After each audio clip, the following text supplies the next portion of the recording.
L'étape d'hier et surtout les efforts répétitifs tourmentent les visages et marquent les bobos. 4e jour, 192 km jusqu'à Tréfléan, mauvaise météo, beau jour pour l'Américain Adrien Costa qui porte le maillot de leader. Et les malins du matin sont déjà à l'avant. Des Norvégiens, des Français et même Karl Hagen, porteur du maillot à pois. Enfin, celle-ci, pour vous, plein cadre, avec Anders Skarset et le Français de l'armée de terre, Romain Leroux.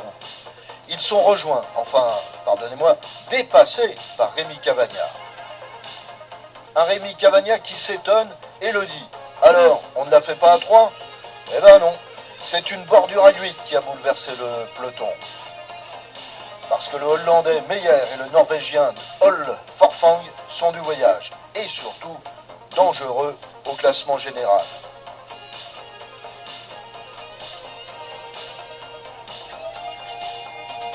Et puis, il y a ce jeune Belge, Boris Vallée, qui se relève parce que l'équipe des USA a mis la poignée dans le coin et que cette échappée est vouée à l'échec. Les 8 sont donc rejoints, peloton groupé.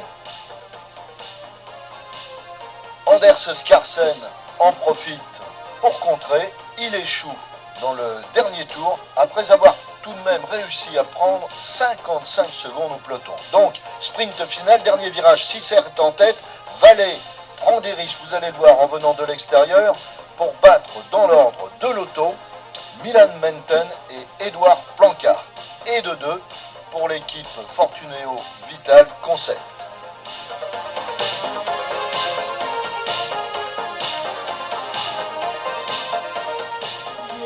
Moi, je crois que c'est toi, tu peux être satisfait quand même. Tu as oublié ton début de saison cette fois.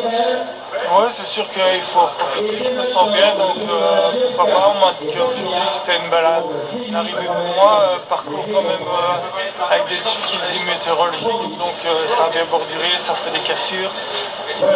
J'étais un peu piégé, mais j'ai fait le pont avec le français, c'est un 3-4 coureurs, donc ça m'a bien souri à ce moment-là. Et puis dans la finale, ça attaquait, on contrôlait avec l'équipe aussi, j'ai laissé quelques cartes chaudes, donc j'avais plus rapidement exprimé.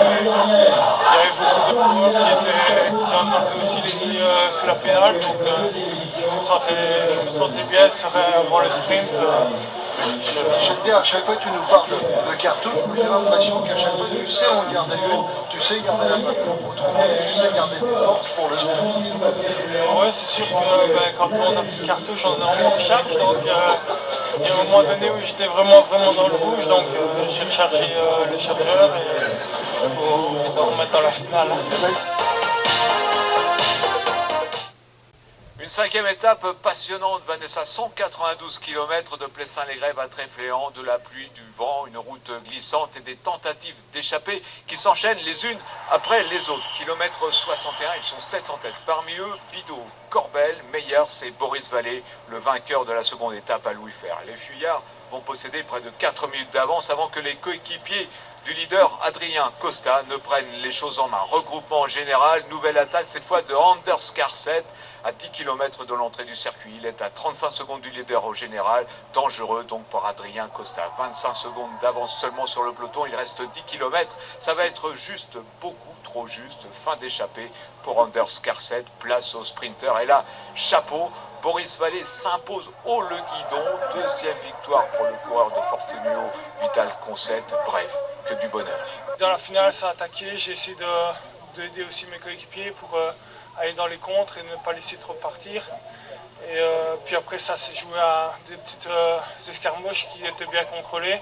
Donc je suis resté bien au calme et j'ai attendu le dernier tour pour me remonter.